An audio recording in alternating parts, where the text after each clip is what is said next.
Hello friends, जय Jagannath. Welcome to my mini blog. आज थिला ट्रेनिंग रो फिफ्थ डे रे आमको मैडम परमानेंट हेयर स्टाइलिंग विषय जणी थिले। हेयर को आमे धोई सारी के केमती पार्टीशन करके रखी कि ताको क्रीम यूज करबा केमिति कोन करबा ता विषय रे हमको भलो की जणाई थिले।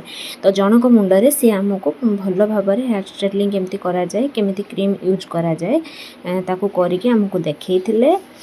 तो केमती लगुच स्टेप बाय स्टेप मुझे स्पीड मोशन दे देइछि।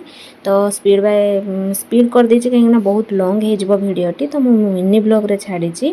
तो मैडम आमको एमती पार्टीशन देखंतु जेमती पार्टीशन करा जाउछि सेमती पार्टीशन करके क्रीम को लगे तापर लगे सारा पर ताकू बारंबार चेक करुले। तो चुटीटा पूरा स्प्रिंग हवा पर्यंत रखा कहते माने गोटे चुटी को टाणिबा तो स्प्रिंग हैला पर्यंत रखिबा हैला परे तापर ताकू धोईके पुणी आउ थरे न्यूट्रालाइजर लगेबा। तो एमती सब प्रोसेस। तो एटा तो छोट वीडियो रे आपण माने जानि परिबेनी। तो हमको बहुत लेंदी आकार से कहितले। तो आपण मानकु मो वीडियो केमती लागुची निश्चित भाव में जणेबे। मैडम जनक ऊपर hair styling permanent hair styling करके देखते तापर आमे भी जड़े मैडम को ऊपर करूँ। तो सेटा बहुत अल्प आकार आम देखु माने समस्ते पिला माने मिसिकी करते। तो परमानेंट हेयर स्टाइलिंग क्रीम गुड़ी को बहुत ही रेट थाए से समस्त ऊपर तो करवा संभवपर नुहे। तो आम दी जनक ऊपर मैडम करके देखते आउ जनक ऊपर एप्लाय करूँ। बास एतिकी। मो वीडियो आपन को केमती लगुच निश्चित भाव में जणेबे। तो मु मोर लाइफ रे जहाँ भी घटुची नुआ नुआ अपडेट मु आपन पाखक आणुची।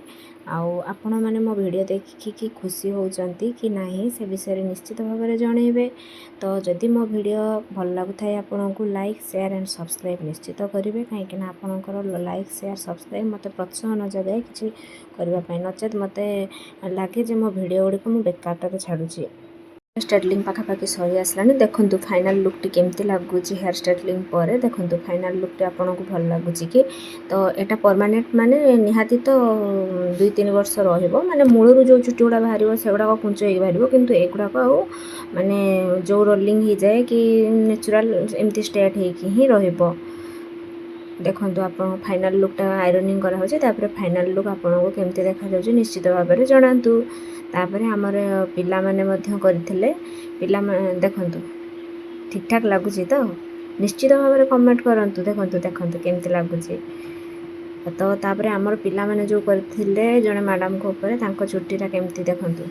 एटा हम पिला माने करथिले तांको टिके लॉन्ग हेयर थिला। तो मैडम जहाँ ऊपर करथिले तांको टिके शॉर्ट हेयर थिला। जय जगन्नाथ। रहिले थैंक्स फॉर वाचिंग।